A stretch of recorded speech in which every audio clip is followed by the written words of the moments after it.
Bismillahirrahmanirrahim. Assalamualaikum warahmatullahi wabarakatuh. Nama saya Ros Yuliana dengan NIM 1884025, Biologi semester 5 Universitas Nahdlatul Ulama Mataram.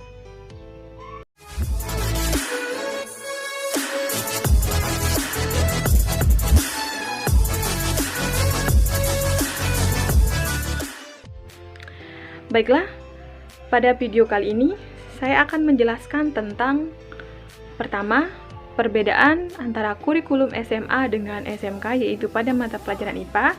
Kemudian yang kedua, penjelasan tentang perkembangan kurikulum di Indonesia yaitu perbedaan antara kurikulum 1994, kurikulum KTSP dan kurikulum 2013. Baiklah, yang pertama, perbedaan antara kurikulum SMA dengan SMK yaitu sebelumnya SMA merupakan satuan pendidikan setelah jenjang SMP yang menjadi wadah pengembangan kualitas dan mutu peserta didik yang mengedepankan kemampuan teoritis dengan harapan menjadi seorang lulusan yang idealis ilmu pengetahuan. Nah, kalau di SMA memiliki 3 jurusan, ada IPA, IPS, dan bahasa. Sedangkan SMK merupakan satuan pendidikan yang mengembangkan kualitas mutu peserta didik yang mengedepankan kemampuan praktik dengan harapan menjadi seorang lulusan yang ahli di bidangnya. Nah, kalau di SMK memiliki banyak jurusan, lebih banyak dibandingkan SMA. Nah, untuk perbedaan antara kurikulum SMK dengan SMA pada jurusan IPA yaitu yang pertama, SMA memiliki khusus ada jurusan IPA, yaitu ada kimia, fisika, dan biologi. Sedangkan di SMK tidak memiliki khusus jurusan IPA, tetapi mempelajari fisika, yaitu tentang kelistrikan. Nah, perbedaannya di SMA memang khusus ada jurusan IPA, yaitu ada kimia, mempelajari fisika, dan biologi. Nah, kalau di SMK tidak sama sekali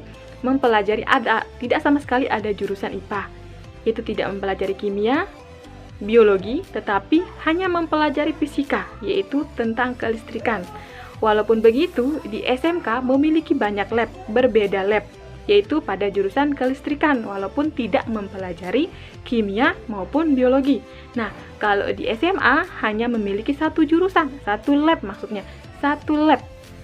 yaitu khusus hanya lab IPA, tidak memiliki lab yang lain. Nah, kalau untuk perbedaan yang menonjol untuk SMA dengan SMK yaitu kalau SMK lebih banyak praktiknya. Nah, kalau di SMA lebih banyak teorinya, begitu. Nah, selanjutnya penjelasan tentang kurikulum 1994, kurikulum KTSP, dan kurikulum 2013.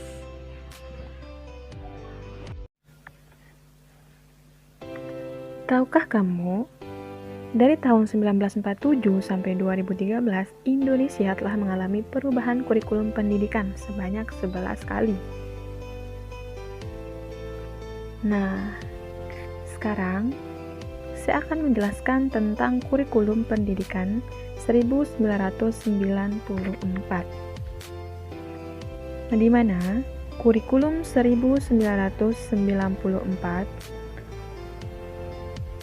disusun sebagai langkah untuk menyempurnakan kurikulum 1984 dan dilaksanakan sesuai dengan Undang-Undang Nomor 2 Tahun 1989 tentang Sistem Pendidikan Nasional. Ciri-ciri dari kurikulum pendidikan 1994. Yang pertama, proses pembelajaran berpusat pada guru atau teacher center. Yang kedua, berorientasi pada muatan materi atau pelajaran. Yang ketiga, semua aspek kurikulum ditentukan oleh pusat. Yang keempat, satu sistem kurikulum berlaku untuk seluruh Indonesia. Yang kelima, evaluasi menekankan pada kemampuan kognitif. Dan yang terakhir, menerapkan sistem catur wulan. Nah, ini dia strategi pembelajaran dari kurikulum 1994. Kurikulum dibuat dengan berdasarkan active learning, pembelajaran aktif yang menekankan pada pendekatan konsep dan keterampilan proses. Kira-kira apa saja ya muatan materi yang terdapat di kurikulum 1994? Nah, ini dia materi yang terdapat pada kurikulum 1994. Kita lanjut ke sistem evaluasi kurikulum 1994. Yang pertama, penilaian ulangan umum bertujuan untuk mengetahui sejauh mana tujuan pembelajaran telah dicapai oleh siswanya.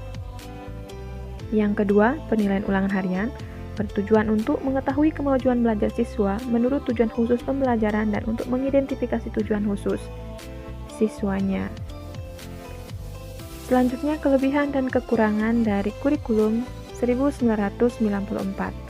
Pertama, kelebihannya yaitu siswa banyak mendapatkan informasi atau wawasan. Kekurangannya, salah satu kekurangannya yaitu bahan belajar siswa terlalu berat. Oke, kita lanjut ke kurikulum tingkat satuan pendidikan atau KTSP. Di mana kurikulum tingkat satuan pendidikan atau KTSP adalah kurikulum operasional yang disusun dan dilaksanakan oleh masing-masing satuan pendidikan, di mana KTSP terdiri dari tujuan pendidikan tingkat satuan pendidikan, struktur dan muatan kurikulum tingkat satuan pendidikan, kalender pendidikan, dan yang terakhir adalah silabus. Jadi, KTSP merupakan kurikulum atau strategi pengembangan kurikulum untuk mewujudkan sekolah yang efektif, produktif, dan berprestasi. Dalam KTSP, pengembangan kurikulum dilakukan oleh guru, kepala sekolah, serta komite sekolah, dan dewan pendidikan. Baiklah, tadi udah dijelaskan apa itu kurikulum 1994, kurikulum KTSP, dan yang terakhir, saya akan menjelaskan tentang kurikulum 2013.